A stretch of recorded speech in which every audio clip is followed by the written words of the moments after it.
दिल्ली शहर के एक बड़े घर में सुमन ने अपनी इकलौती बेटी की शादी तय कर दी, जिस बात से नाराज पड़ोसी। अरे सुमन, मैं ये क्या सुन रही, तूने हमारी कोमल की शादी उस कंजूस सुमित्रा के बेटे के साथ करवा दी। अरे तुझे नहीं पता वो सुमित्रा कितनी कंजूस है। मैंने सुना है उसके पास 100 बीघे का महल है, पर फिर भी देख उस कंजूस औरत को, वो अपने पूरे परिवार के साथ उस छोटे से घर में रह रही है। अरे सुमन, रिश्ता पक्का करने से पहले अपने रिश्तेदारों से तो पूछ लेती, पता नहीं हमारी बेटी कैसे रहेगी उस घर में। इस प्रकार उसके पड़ोसी उसे भड़का के चले जाते हैं, जिसके चलते सुमन भी काफी परेशान हो जाती है।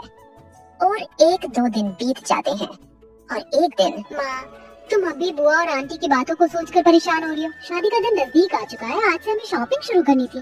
चलो ना, शादी का सामान लेकर आते हैं। बेटा, तू मेरी इकलौती बेटी है, कितनी मुश्किल से तेरी शादी हो रही। तेरे ऊपर इतने सारे दोष थे, कितनी जगह कुंडलियां मिलवाई और कुंडली मिली भी तो ऐसे कंजूस घर में। मुझे तो तेरी चिंता हो रही है। शादी के बाद तो उस खड़ूस कंजूस औरत के साथ कैसे रहेगी, जिसके पास 100 बीघे का महल तो है, पर फिर भी वो एक छोटे से घर में रह रही है। माँ, लोगों का काम होता है भड़काना, और आप उनके भड़कावे में आ रही है। अगर मेरी सास इतनी ही बुरी होती तो वो किसी अमीर लड़की से अपने बेटे की शादी करवाती, ना कि हम जैसे गरीब से रिश्ता जोड़ती। अब बेटी के समझाने के बाद माँ समझ जाती है और थोड़ी देर बाद उसके साथ शादी की शॉपिंग करके आती है। अब ऐसे ही दिन निकलते गए और शादी का दिन पास आ गया। अब सुमन हाथ जोड़कर बेटी के ससुराल वालों से कहती है, बहन, मेरी बेटी का ख्याल रखना, अगर उससे कोई गलती हो जाए तो उसे माफ कर देना। मैंने अपनी बेटी को बड़े ही नाजों से पाला है, बिल्कुल फूलों की तरह है।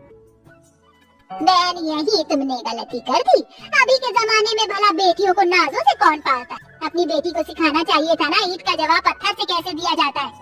तुम फिक्र मत करो, अब तुम्हारी बेटी मेरी बहू है, उसे कैसे तेज बनाना है वो मेरे ऊपर छोड़ दो। अब अपनी सास बात सुनकर गाड़ी में बैठी दुल्हन डर जाती है और अपने मन में सोचने लगती है, लगता है मेरे आस पड़ोस के लोग और मेरे सारे रिश्तेदार बिल्कुल सही कह रहे थे। मेरी सास कितनी खड़ूस है। 10 लोगों के सामने उन्होंने मेरी माँ से कितनी बुरी तरह से बात की है। कैसे रहूंगी अपने ससुराल में। अब अपनी सास बात सुनकर गाड़ी में बैठी दुल्हन डर जाती है और अपने मन में सोचने लगती है। अब थोड़ी देर बाद बहू अपने ससुराल जाती है, जहाँ उसकी सास उसका गृह प्रवेश करवाती है। हाँ भाभी, बहुत थक गई होंगी, मैं उन्हें कमरे में ले जाती हूँ।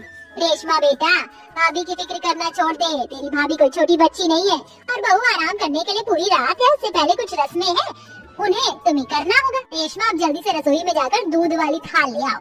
अब बेटी अपनी माँ की बात सुनकर रसोई के अंदर से एक दूध की थाल लेकर आती है और माँ उसमें एक अंगूठी डाल देती है, जिसमें दोनों बेटे बहू उस अंगूठी को ढूंढने लगते हैं, जिसमें पूरी रात बीत जाती।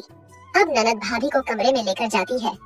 रेशमा, मैंने सुना कि हमारे पास एक खुद का 100 बीघे में फैला महल भी है, तो हम सब इतने छोटे से घर में क्यों रह रहे हैं?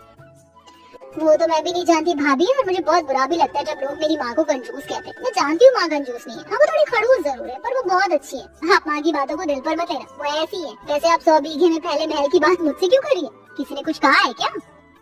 नहीं रेशमा, ऐसा कुछ नहीं है। मैं तो बस उनसे ऐसे ही पूछ रही थी। शादी से पहले भी मैंने बहुत सी बातें सुनी थी, बस इसीलिए पूछा कि सच में हमारे पास 100 बीघा का महल है भी या नहीं।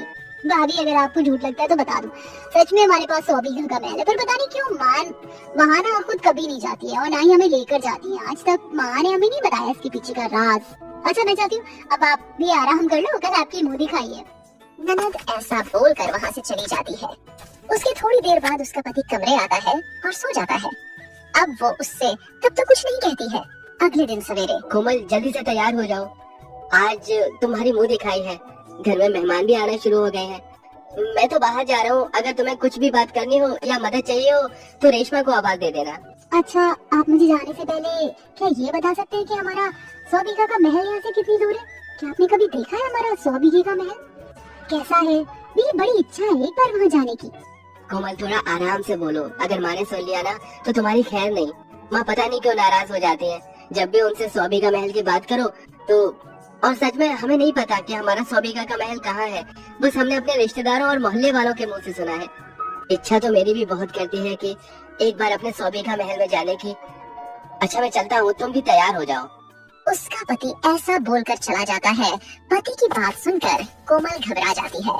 अब थोड़ी देर बाद समय बीतता है और मेहमान आने लगते हैं। जहाँ कोमल मुंह दिखाई के लिए आकर बैठ जाती है और उनकी बातें सुनने लगती है। अरे बहन कैसी बेशरम है सुमित्रा बहन, बताओ 100 बीघे का महल है फिर भी बहू के मुंह दिखाई इस छोटे से घर में कर रही है। अरे कम से कम बेटी की शादी है, बहू का गृह प्रवेश जैसी चीज तो ये अपने महल में कर सकती थी ना। बेचारी बहू भी क्या सोचती होगी, 100 बीघे का महल और छोटे से घर में मुंह दिखाई हो रही है। अरे बहन तुम तो जानती हो ना सुमित्रा बहन कितनी कंजूस है, जैसा पैसा खर्च ना हो इसलिए गरीब की बेटी ले आई। गरीब घर की लड़कियां भोली मासूम जो होती है, कभी कुछ बोल ही नहीं पाती। और तुम देखना सुमित्रा इतनी कंजूस है कि वो अपनी बहू को मुंह दिखाई में भी कुछ ना दे। 100 बीघा महल की तो बात ही अलग है, बेचारी बहू को तो पता भी नहीं होगा कि उसकी सास के पास 100 बीघा का महल भी है। यहाँ पर भी सब मेरी सास की कितनी बुराइयां कर रहे हैं। क्या मेरी सास सच में इतनी कंजूस है और बुरी है? क्या मुझे मेरी मुंह दिखाई में कुछ नहीं मिलेगा? ये भगवान मैं क्या करूँ, कैसे घर में आ गई हूँ। अरे बहन मेरी बहू की मुंह दिखाई है और आप सब बातें किए जा रही है। अब एक एक करके मेरी बहू का मुंह देखकर उसे शगुन दीजिए। सास के कहने पर सभी औरतें बहू को नेक देने लगती हैं। ये लो बहू मेरी तरफ से तुम्हारी पहली मुंह दिखाई का नेक, चांदी की पायल। तुम्हारी सास है, तुम्हें कुछ देने से रही और हम तुम्हारी सास जैसे नहीं है। अब घर आई सभी औरतें बहू को नेक देते हुए उसकी सास की बुराई किए जा रही थी। तभी अंदर से उसकी सास प्रॉपर्टी के पेपर ले आती है और उन साइन करके अपनी बहू को देती है। बहू यहाँ सबको ये लगता है कि मैं बहुत कंजूस हूँ, पर मैं अपनी बहू को उसकी मुंह दिखाई की रस्म पर कुछ ना दूं, ऐसा कैसे हो सकता है? इसलिए मैं तुम्हारी मुंह दिखाई की रस्म में अपना 100 बीघा महल दे रही हूँ, जो मेरे नाम पर था पर अब तुम्हारे नाम पर है। क्या 100 बीघा का महल आप मुझे मुंह दिखाई के गिफ्ट के तौर पर दे रही है? हाँ बहू हैरान मत हो, क्योंकि ये तेरा ही था और मैं तुझे सिर्फ 100 बीघा महल गिफ्ट नहीं कर रही बल्कि तुझे उस महल में लेकर भी जाऊंगी। अब से हम वहीं रहेंगे। ये देख सभी मेहमान और कोमल भी हैरान हो जाते हैं। थोड़ी देर बाद मुंह दिखाई की रस्म खत्म हो जाती है और उसकी सास पूरे परिवार के साथ अपने 100 बीघा महल में लेकर जाती है, जहाँ सभी अंदर जाते हैं। सभी इतने बड़े महल को देखकर हैरान हो जाते हैं और देखते हैं कि वहाँ पर पूजा की तैयारी चल रही है। माँ ये सब क्या हो रहा है? आज तक आपने हमें कुछ बताया नहीं और मेरी शादी के बाद अचानक हम सब यहाँ आ गए हैं और ये पूजा की तैयारी। हाँ बेटा, क्योंकि जब तू और रेशमा छोटे थे तब तेरे पिताजी ने अपनी सारी जमा पूंजी लगाकर 100 बीघा में फैला ये महल बनवाया, पर ये जमीन ही श्रापित थी। क्या श्रापित? मैं कुछ समझी नहीं माँ। हाँ बेटा श्रापित। यहाँ पर कभी कुछ भी अच्छा नहीं हो सकता, पर तेरे पिता ने किसी की बात नहीं मानी और पंडित जी के मना करने के बावजूद भी हमें यहाँ लेकर आ गए। कुछ दिन सब ठीक था, पर अचानक से तेरे पिता की मृत्यु हो गई। तो उसके बाद तुम दोनों की भी तबीयत खराब होने लगी और पंडित जी से पता करने पर मुझे पता चला कि 20 साल बाद ये श्राप खत्म होगा, वो भी तब जब मिथुन राशि नाम की लड़की से पंकज की शादी होगी। इसलिए शादी से पहले मैंने पंकज की कुंडली मिलवाई कोमल से, जो परफेक्ट मैच हुई और आज मेरी बहू इस घर की लक्ष्मी है, जिसने आकर इस घर के सारे नकारात्मक शक्तियों को खत्म कर दिया। अब उसके बाद सभी मिलकर पूजा करते हैं और फिर कोमल रसोई में जाकर अपनी पहली रसोई करके खाना खिलाती है, जो सबको बहुत पसंद आता है। जिसके बाद सभी उसे दोबारा से नेक देते हैं।